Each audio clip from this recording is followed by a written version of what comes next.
Humanity has traced every disaster it ever lived through. The desert of Ad still stands.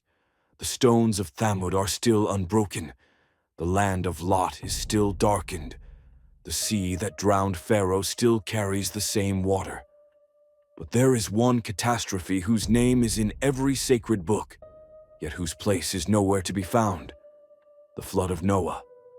Why?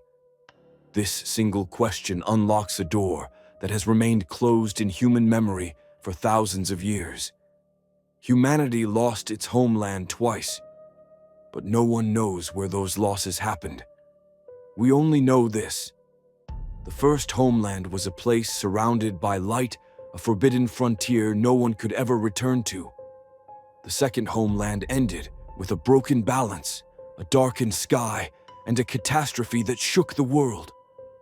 No name, no location, no record. Only two lost homes, and no one left to remember them.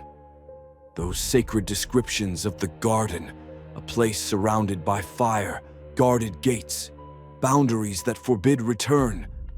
But this description resembles neither Earth nor the paradise people imagine. It's as if humanity forgot this first homeland, yet somehow still longs for it. We know it exists somewhere, but we don't know where. This not knowing is humanity's greatest silence. From the first homeland, humans moved to a softer, gentler, more livable place. There, societies formed, knowledge was recorded, traditions were born, cities rose, but then the temperature rose, the sky darkened, the horizon turned blood red, and the great disaster began. Its name, the flood. But where it happened was never revealed, as if someone erased that past deliberately. Why can't Noah's Ark be found? Because everyone searched here, on mountains, plains, ancient lakes. But there is nothing. No ark, no wood, no imprint on the earth, nothing. That leads us to the one question that grows larger and darker. Where did this catastrophe occur? There is no answer, only silence. And that silence is the greatest void in human history. After the flood, humanity found a new homeland, the place we live today. This is the third homeland. But humanity didn't come here willingly.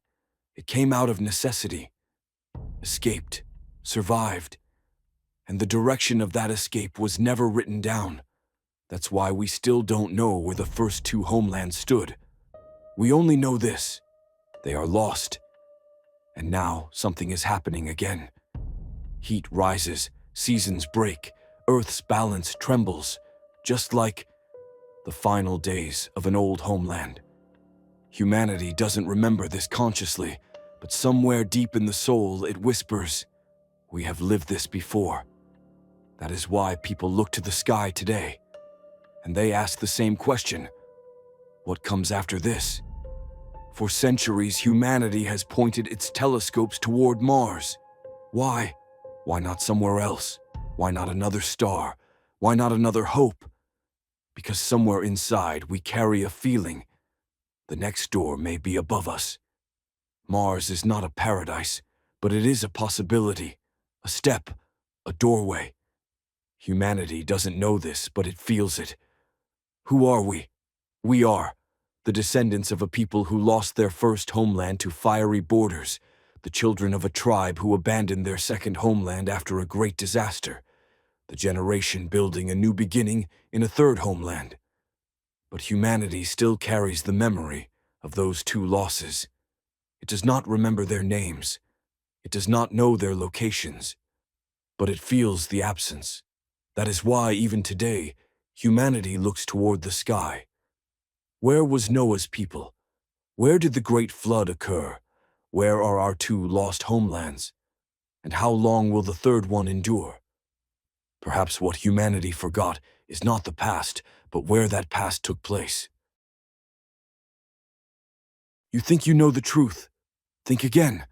Subscribe, because what's coming next will change everything.